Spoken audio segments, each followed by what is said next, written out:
Well, today's episode, I'm going to do a two review episode. As you know, the first one's going to be by New Japan Strong with more on Rivals. However, I did not get to see day one of the NWA Crack Cup. I will do that in the next review. I will follow that. As you know, the reason I did not see it was because certain things came around. But, however, I decided to do a past review, and this one is coming from Tokyo Joshi Pro. I'm unable to see the latest show that they just had. This one was, of course, from last February, and I can't wait to review it. It's only about five matches and the very interesting ones we had. But also, we cannot forget some news updates that you definitely going to love and hopefully not hate or whatever you want to feel about it. So, let's get ready for another episode of Deleted Wrestle Zone.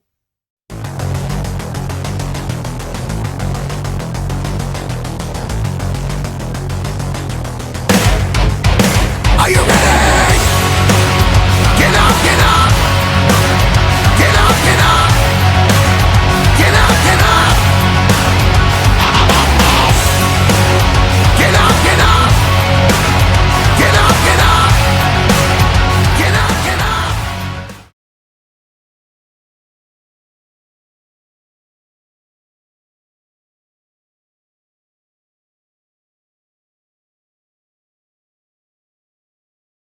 Welcome everybody to Deleted Wrestle Zone, all things that is pro wrestling with AEW, NXT, New Japan Pro Wrestling, Impact Wrestling, the National Wrestling Alliance, various promotions, wrestlers, matches, and championships. I am your host, J Rod here. So, we continue on with more of New Japan Pro Wrestling Strong with rivals. The first match we have is six-man action. We have the Stray Dog Army consistent of Misterioso, Barrett Brown, and of course, the Maniac, Bateman, taking on the DKC, Keita, and of course, the Savage Weight, Fred Yehi.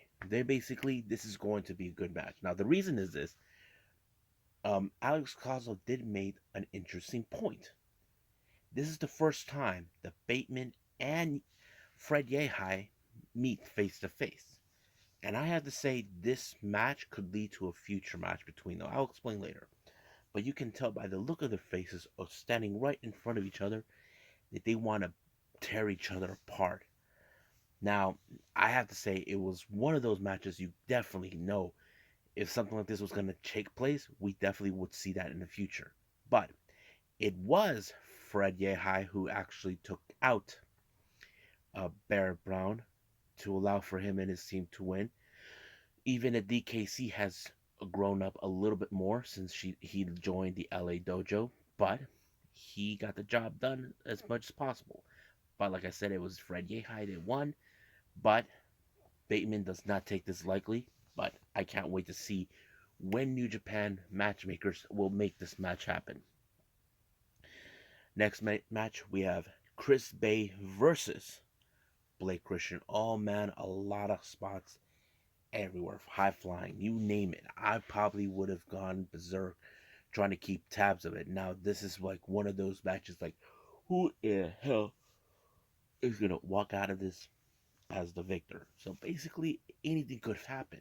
But somehow, Chris Bay was able to counter the last finisher with Blake Christian in order for him to win the match. I have to say, it was a pretty good one that gave him a huge victory against All Heart Blake Christian.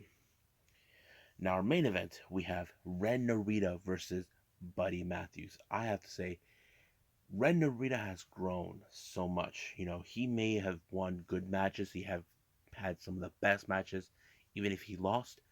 But you know how he is. He's not afraid to take on the toughest competitors better than him. And that's what makes him unique. I mean, he faced Chris Dickinson and a few others, but wow. But unfortunately, it was Buddy Matthews that walked out as the victor. But I have to say, Ren Narita put up a good effort. So that's pretty much it what we got. So let's move on with Tokyo Joshi Pro with Winter.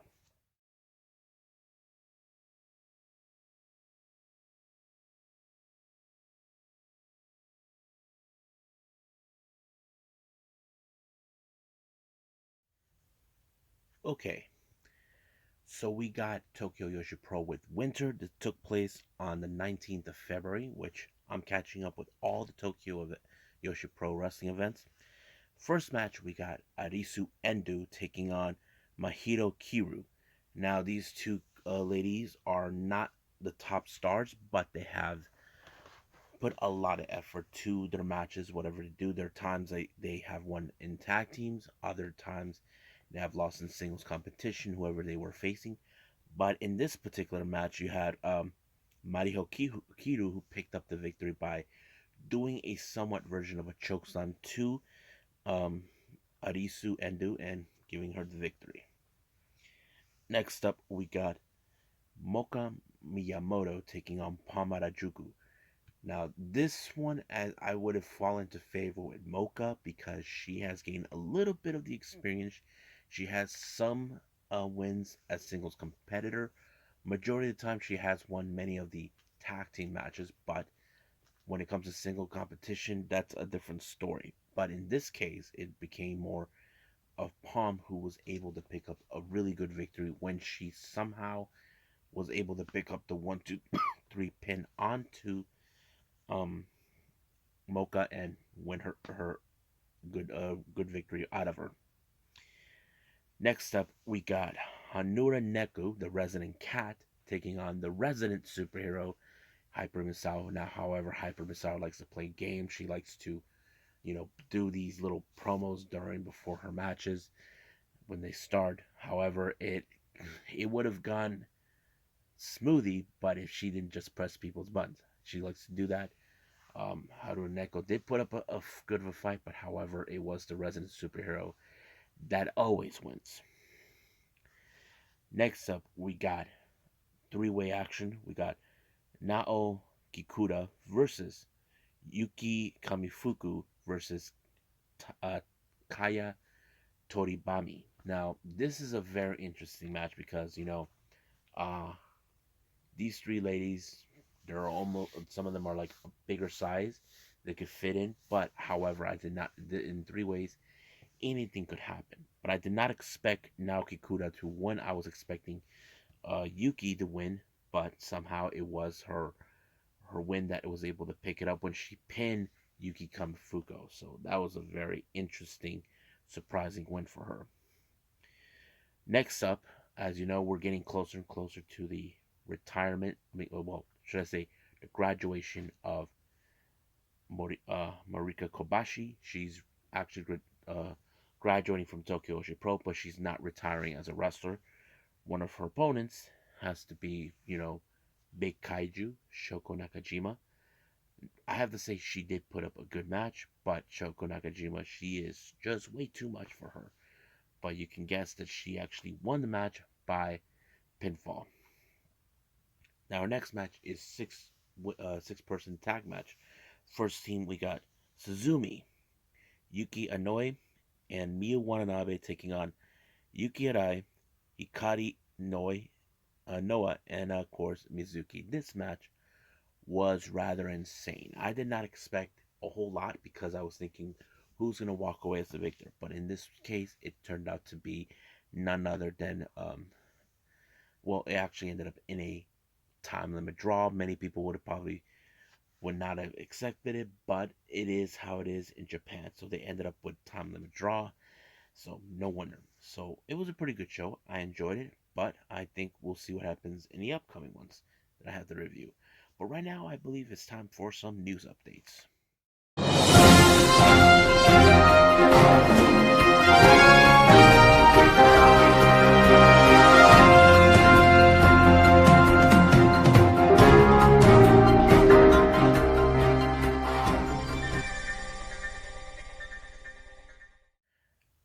Okay, so welcome to the news updates. So here are some good news for everyone. You may have known for the past 2 years we've seen the best of the Super Juniors intertwine with um, the World Tag League in the fall or winter, whatever the two comes in. However, it's now been reported that the best of Super Juniors are back in its original calendar. It's going to start on May 14th. Um, it will be back to where it was. Now, not a lot of details have been foretold who will be in the best of the Super Juniors. I'm sure that we could expect foreign wrestlers coming in, but we'll see from that. Now, as you know, as we speak, DDT Pro Wrestling just had their 25th anniversary show. They just received a very unusual message from AEW's Vice President of Talent Relations. We're talking about the fallen angel, Christopher Daniels. He just gave the good news for DDT fan base that AEW and DDT are in fact come up with having an agreement. They want to bring in DDT wrestlers to AEW in the States. Now, some of you probably thinking when they were supposed to bring New Japan. Well, New Japan and AEW are kind of like back and forth in this. This is nothing new that we expect. But I did mention not too long ago to my buddy Nico that DDT could be a viable partnership with them because they would work with anybody. But it's a great move, and I'm gonna make a bucket list. Who would I like to see there? And I might mention that on the podcast. Now, for New Japan Strong, as you guys may have heard, the Windy City Riots is coming up in April. However, one match has been announced, and that match is between Will Ospreay and John Moxley. Now, this has come around when Will Ospreay took offense that Moxley said that it's a load of crap of him that he mentioned wrestlers like Tagagi, Okada, Naito, Japanese wrestlers that he felt that he should be facing, and he felt that his name was not mentioned. But to respond to what happened, John Moxley said that he's going to break him in half. So if I were you, Will Ospreay, the man who claims you're the best in the world, you're dealing with the man who's the purveyor of violence. So we'll see how that goes. Now, as you all know, there's been reports about uh, the plans that WWE had for Cody Rhodes. They're saying they want to fly him in a private plane to avoid suspicions by the fan base when he'll be arriving. However, there's no indication when. There's been talk that he will be making his appearance on WrestleMania 38, entering a feud with Seth Rollins. But however, none of that is 100% confirmed just yet. It's just speculations. Um, they want to do a feud with Seth Rollins. I don't know what's the deal, but all we can do is just wait and see what's going to take place. He will be making his appearance soon. From what I can tell, I heard that they want to do this right after WrestleMania on Raw. So we'll see about that. So I think that's pretty much it what we got for now. So let's call it a day. Well, I hope everybody enjoyed this episode. Coming up, I will do AAW Epic, and then finally we'll do the National Wrestling Alliance with the Crockett Cup Day 1. However, we will do the quarterfinals of the New Japan Cup. I'm excited for it. Hope everybody is. But for now, I'll see you guys in the next DWZ time. Same DWZ channel. I must bid all of you adieu. So, goodbye. Mwah, and have a nice day. Bang.